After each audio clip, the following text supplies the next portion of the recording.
बोल जयकारा बोल मेरे श्री गुरु महाराज की जय। सौभाग्यशाली गुरुमुखो, यह एक प्रमाण वास्तविक साकार रूप में संत महापुरुष प्रकटाते हैं। ऐसा ही एक प्रेमी प्रीतम का खेल निराला श्री आनंदपुर दरबार में शरणागत महात्मा शब्द प्रेमानंद जी का है। सन 1947 ईस्वी में देश विभाजन हुआ। पाकिस्तान से आए हुए सब लोग के पास सुख सुविधा के समान शून्य के बराबर थे। श्री आनंदपुर सत्संग आश्रम के शरणागत कर्मनिष्ठा एवं अदम्य साहस के प्रतीक थे।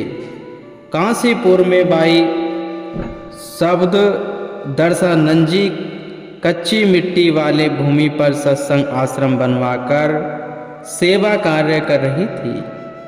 पड़ोस में प्रेमी महात्मा जी का घर था। अभी इनका जन्म नहीं हुआ था। खुले आंगन में जब बाई जी सत्संग करती तो उनके परिवार को अच्छा न लगता, क्योंकि भक्ति के संस्कार अभी जागृत नहीं थे। वे इस कार्य में बाधा डालते थे। श्री सद्गुरुदेव महाराज श्री तृतीयवाद शाही जी ने काशीपुर में कृपा फरमाई। यह परिवार छत पर चढ़कर देखने लगा कि आज यहाँ पर कौन से बड़े महाराज जी आए हैं। खुले आंगन में प्रवेश करते ही श्री प्रभु जी ने ऊपर की ओर निहारा। पुनः आशीर्वाद देते हुए श्री मुख से फरमाया, यह परिवार आपके आश्रम का प्रमुख सेवादार बनेगा। इन्हीं के घर में एक भक्ति की मूर्ति भक्त का जन्म होगा। वह प्रेमी श्री आनंदपुर की गौरव गरिमा एवं भक्ति की सम्मान बढ़ाने में महान होगा। बाई जी आश्चर्यचकित हो श्री प्रभु जी के मुखमंडल की ओर देखकर सोचने लगी कि इस परिवार के ऐसे संस्कार दिखाई तो नहीं देते, फिर इतना महान आशीर्वाद प्रदान कर इन्हें माला माल कर रहे हैं। समस्त परिवार को अपना प्यार वह दुलार देकर आंतरिक सुख की अनुभूति करवा रहे हैं। कुछ समय पश्चात प्रेमी महात्मा जी का जन्म हुआ। ये सब 8 मास के हुए तो घुटनों के बल चलकर पास के आश्रम में पहुंच जाते। जब माता जी लेने जाती तो ये वहां से न जाने के लिए मचलने लगते और बाई जी गोद में चढ़ जाते। श्री तृतीयवाद शाही महाराज जी श्री सिंहासन के पास चले जाते। श्री सद्गुरुदेव महाराज जी की महिमा का गुणगान सुनते हुए उनके माता पिता के मन में श्री दर्शन करने की उत्कंठा उत्पन्न हुई। बाई जी के साथ श्री आनंदपुर में जब श्री चरणों में पहुँचे तो श्री प्रभु जी ने फरमाया, आ गया है प्रेमी। माता पिता ने विनय की, प्रभु यह आपका है, और ऐसा कहकर उन्हें श्री चरणों में रख दिया। श्री वचन हुए कि इसकी सेवा करके इसे कुछ बड़ा कर दो। यह हमारी दरबार में बड़ा काम करेगा। यह हमारा ही है, हमने दिया है। आप सबको भक्ति के लक्ष्य की ओर बढ़ाएगा। सारा परिवार प्रेमी बनकर आश्रम के तन मन धन से सेवा करने लगा और सन 1970 में भक्त प्रेमी जी महात्मा शब्द प्रेमानंद जी परिवार के साथ श्री दर्शन के लिए श्री आनंदपुर आए।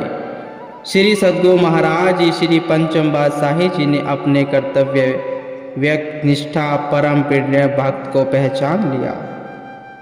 इनकी आयु अभी 11 वर्ष की थी, परंतु प्रभु चरणों के प्रेम पास में रहने के लिए आतुर थे। अतः श्री सद्गुरुदेव महाराज जी के चरणों में विनय की, मुझे शरणागति प्रदान करे। परिवार की ओर दृष्टि डालते हुए महाप्रभु जी ने पूछा, ये सब कौन हैं? इन्होंने विनय की, माता पिता वह संबंधी श्री वचन हुए। इन सब में सबसे ज़्यादा तुम्हें कौन प्रेम करता है? विनय की प्रभु आप श्री प्रभु जी ने पुनः फरमाया, हमारा प्रेम पाना तो इन सब का मोह त्यागना पड़ेगा। करवध इन्होंने विनय की, आप ही मेरे सर्वस्व हैं। पूर्व संस्कार सम्मुख श्री गुरु कृपा का भंडार एवं प्रेमी प्रीतम का आदि जुगादि का नाता शीघ्र ही एक बंधन में बंध गया। श्री पंचम बादशाही महाराज जी ने अपने पास श्री चरणों की सेवा में अंदर लगा लिया और महाप्रभु जी ने सन 1990 में बसंत पंचमी के शुभ दिन श्री प्रयाग धाम में इन्हें अपनी मौज से साधु वेश प्रदान किया और शुभ नाम महात्मा शब्द प्रेमानंद जी रखा। साधु वेश प्रदान करते समय श्री गुरु महाराज जी को प्रसन्नता और हर्ष तो होता था, परंतु इस समय तो मानो अनूठी कृपा का सागर झलक रहा था। त्रिकालदर्शी महाप्रभु जी की अगम निगम के ज्ञाता पुरातन संस्कार रूहों को पहचानते, जन्म जन्मों तक के रूहानी संबंध निभाते और ऐसा सहयोग बनाते, यही उनका विरध है। जीव अपनी बल बुद्धि से इसे नहीं समझ सकता। श्री परमहंस सप्ताह श्री तृतीय बादशाही जी के समय में अन्य परिवारों के साथ एक परिवार शरणागत हुआ। उनमें रमेश भक्त जी अभी पाठशाला में पढ़ते थे। इन्हें श्री स्वामी जी श्री पंचम बादशाही उस समय साधु वेश में थे की सेवा में लगाया गया। श्री सद्गुरु महाराज जी श्री पंचम बादशाही जी के गुरु गद्दी पर आसीन होने के पश्चात भी श्री गुरु कृपा और समीपता के अधिकारी बन रहे। समय के साथ साथ इन्हें वर्कशॉप इत्यादि की ड्यूटी भी देते गए और साथ में अपनी कार चलाने की सेवा भी बख्श दी।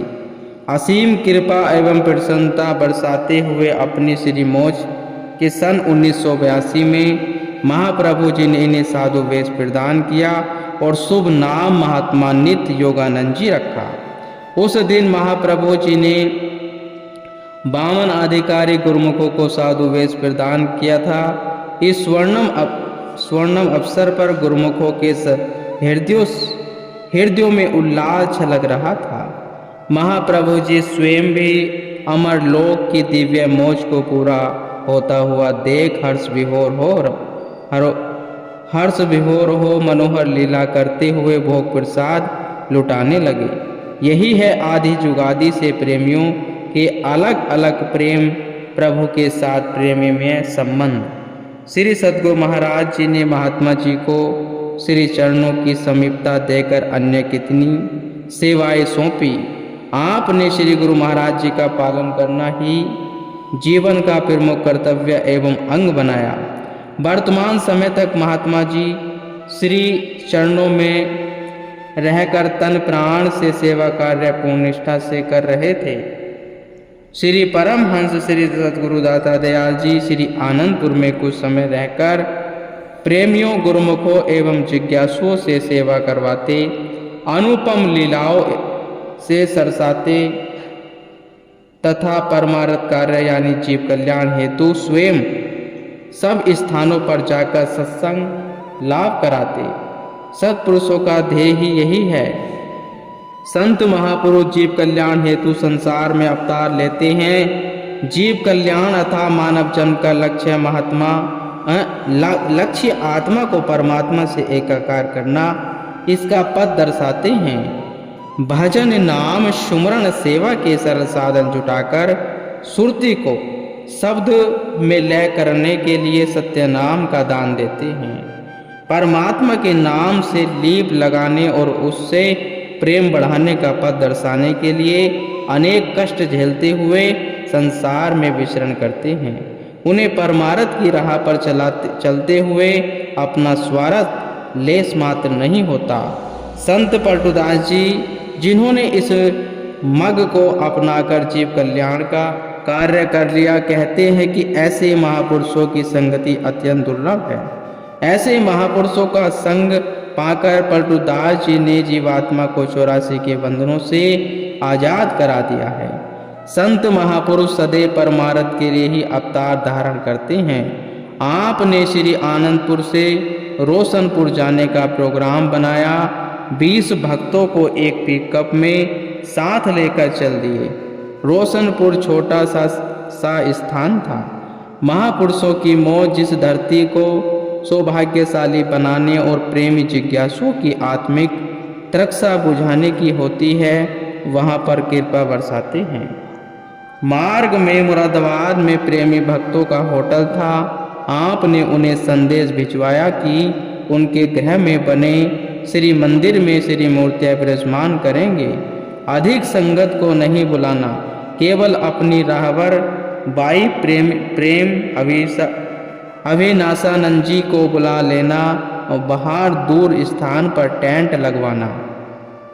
सत्संग का कार्यक्रम वही होगा। प्रथम उन भक्तों के होटल को श्री चरणों से कृतार्थ किया, पुनः उनके घर चौबारे में प्रवेश किया। श्री परमहंसों की मूर्तियां विराजमान कर श्री आरती पूजा की। वहां संगतों को इतनी भीड़ एकत्र हो गई कि नीचे गली मोहल्ले सड़कों पर खड़े प्रेमी जय जयकार गूंजा रहे थे। काशीपुर, रुद्रपुर एवं दिल्ली तक की संगतों ने श्री आज्ञा मंगवाकर मुरादाबाद पहुंचने की अभिलाषा व्यक्त की। शहर से दूर जहां श्री दर्शन एवं सत्संग का आपको कहा गया था कि किसी को पता न चले, यहाँ तो हम देख रहे थे कि इतनी तादाद में संगत पहुंच गई है। अब इन सब के लिए भोजन का प्रबंध भी करो। भक्तों ने विनय की, प्रभु सूर्य उदय हो जाने पर रोशनी को कौन रोक सकता है? आपके श्री दर्शनों के लिए प्रेमी जिज्ञासु कैसे पहुंच रहे हैं, यह आप ही जानो। महाप्रभु जी मुस्कुरा दिए और देखते ही देखते अन्य होटल वाले प्रेमी तथा सत्संगी भंडारे के लिए रोटी, चावल, सब्जी, हलवा आदि इतना सामान ले आए कि सत्संग दर्शन के पश्चात सबने भोजन किया और बच गया। भक्तों ने विनय की, महाराज आपके चरणों के प्रताप से सब रिद्धियाँ सिद्ध्याचारी बनकर सेवा के लिए ललायित रहती हैं। सेवक तो नाम मात्र से सेवा करते हैं। आपने प्रवचन फरमाए, अभी यहाँ घर में श्री मंदिर का उद्घाटन है। श्री परमहंस महान विभूतियों हर घर और मंदिर में विराजमान होंगे। यहाँ पर बड़े बड़े सत्संग आश्रम बनेंगे। सब गुरुमुखों को मानव जीवन का सफल बनाने के सरल साधन मिलेंगे। सब गुरुमुख सेवा, सुमरण, सत्संग, श्री दर्शन का लाभ उठाते हुए कृतार्थ होंगे। महापुरुषों ने फरमाया है, तम से आत्मा जुदा रहे बहुकाल, सुंदर मेला कर दिया सदगुरु मिले दयाल। सत्पुरुष केवल यही एक मिशन लेकर संसार में अवतरित होते हैं। मालिक से बिछड़ी हुई रूह को अनेक उनके साथ मिलाने का साधन बतलाते हैं, युक्ति बतलाते हैं तथा साधन नियमों का दृढ़ता से पालन करने का पथ सुझाते हैं। वे संस्कारी जीव अत्यंत भाग्यशाली हैं जिन्हें पूर्ण संत सद्गुरु की संगति का सहयोग मिला, भक्ति, परमार्थ और नाम की कमाई करने का शुभ अवसर मिला। ऐसा शुभ अवसर हर एक प्राणी को नहीं मिल सकता। सृष्टि में अनेक जीव हैं जिन्हें मनुष्य जन्म की प्राप्ति हुई है, परंतु वे इसकी कदर कीमत नहीं जान सकते, इस जन्म से लाभ नहीं उठा सकते। कारण यही है कि उन्हें संतों की संगति का सहयोग नहीं मिला। आप जैसे गुरुमुख सत्संगति से भक्ति वह नाम की कमाई करके जीवन के एक एक पल, एक एक श्वास को लेके लगाते हुए आनंद में सुख स्वरूप बन जाएंगे। आपने फरमाया कि अब आप सबने श्री दर्शन एवं सत्संग का लाभ प्राप्त कर लिया है। रोशनपुर का स्थान छोटा है, वहाँ केवल 2-3 दिन का ही प्रोग्राम है। गुरुमुख प्रेमी अपने घरों में बैठकर नाम सुमरण करें, श्री मौज में आकर पुनः श्री वचन फरमाए कि बाई प्रेम अवीसानंद जी मुरादाबाद में सत्संग भवन बनाएंगी और कई आश्रम बनाकर गुरुमुखों को भक्ति पद पर लाएंगी। यह गुप्त प्रेम की मूर्ति है। कालांतर में यह वरदान भलीभूत हुआ और बाई जी सत्संग प्रचार करते हुए कई रूहों को शरणागति पथ दर्शाते हुए निष्ठापूर्वक अंतिम समय तक सेवा में संलग्न रही। रोशनपुर आपके दिव्य तेज ने प्रेमी गुरुमुखों में अलौकिक आकर्षण भर दिया। रोशनपुर में प्रेमी गुरुमुख एवं जिज्ञासुओं का आगमन श्री आनंदपुर का समागम बन गया। मुरादाबाद तक प्रेमी जाने कहाँ से कहाँ आ रहे थे। आगे रेलवे लाइन छोटी होने से उन्हें रोशनपुर में पहुँचने में मुश्किल हो रही थी। आपने पुनः मुरादाबाद से भक्तों को बुलवाकर कहा कि कोई भी प्रेमी श्री दर्शन किए बिना वापस न जाए। उनकी व्याकुलता ने हमें भी व्याकुल बना दिया है। कई जन्मों के पुण्य कर्मों से ही ऐसी जागृति होती है। भक्तों ने मुरादाबाद से रोशनपुर तक स्पेशल ट्रेन का प्रबंध किया। विलक्षण जैसे ही ट्रेन स्टेशन पर आती प्रेमी गुरुमुख श्री आनंदपुर वासी भगवान की जय जयकार जय घोष गूंजाते। वहाँ ऐसा लगता था कि गुरु महिमा के भजन और जय जयकार से चलती ट्रेन में श्री गुरु महाराज जी स्वयं आकर विराजमान हो गए। और एक ट्रेन के गुरुमुख जिज्ञासु श्री दर्शन वह प्रवचनों से कृतार्थ होकर उस ट्रेन में लौटते तो पुनः दूसरी ट्रेन की बारी आती। महात्मा परम योगात्मानंद जी महात्मा दर्शन अलखानंद जी ने विनय की, प्रभु यहाँ तो संगतों की कतारें लग गई हैं, इस स्थान को बड़ा बनवा लीजिए। आपने फरमाया सर्वप्रथम श्री आनंदपुर श्री प्रयाग धाम व श्री संत नगर जो प्रमुख आश्रम हैं उन्हें विकास देना है।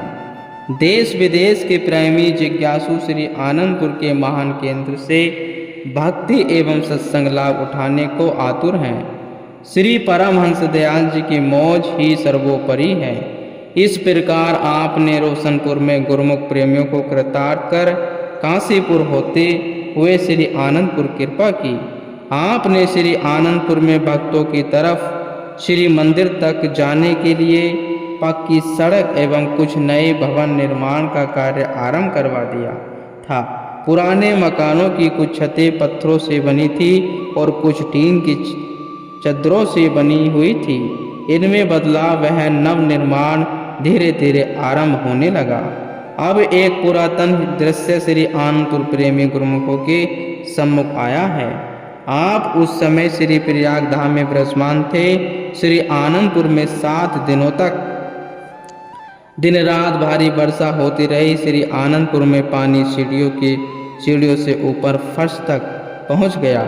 नीचे रहने वाले गुरुमुख कमरों की छतों से अंदर इतना पानी भर गया मानो बाढ़ आ गई हो। बस द्वारा गुरुमुख श्री परमहंस अद्वैत मंदिर में पहुंचते नीचे के कमरे जिन पर चौबारे नहीं थे उनमें रहने वाले गुरुमुखों को ऊपर के कमरों में स्थानांतरित किया गया।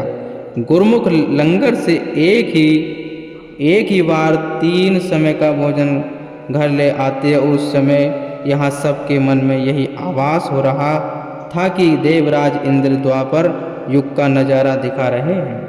प्रबंधकों ने श्री प्रयाग धाम में पत्रों द्वारा विनय की भेजी। उस समय महाराष्ट्र में वर्षा बिल्कुल नहीं हो रही थी, सूखा पड़ रहा था। आपने एक प्रेमी को श्री पलंग पर पड़ा ताकिया उठाकर नीचे प्रबंधक जनों के विनय पत्रों का ढेर दिखाया। उधर सुबह 9 बजे ही सूर्य ऐसे धधक रहा था कि मानो दोपहर का समय हो गया हो। आपने नेत्र बंद किए और कर कमल पीछे की ओर करके कहा, वहाँ भगवान, वहाँ इतनी बारिश और यहाँ पानी की एक बूंद के लिए बस इतना फरमाया था कि एकदम धमाधम बरसात आरंभ हो गई। खिड़कियों में से ऐसे बौछार आई कि आपके वस्त्र गीले हो गए। आप शीघ्र ही पलंग से नीचे उतरे और जहाँ भक्तानी की ओर पलंग में चुनाई की सेवा हो रही थी उस तरह चल दिए। महात्मा आत्मानंद जी पीछे छाता लेकर भागे और आपने फरमाया कि हमें इस समय छाता नहीं चाहिए, हमें शीघ्र ही सेवा स्थल पर पहुंचकर गुरुमुखों को सेवा में लगा रहने का आदेश देना है। ऐसे होते हैं श्री परमहंस दयाल श्री आनंदपुर वासी भगवान गुरुमुख।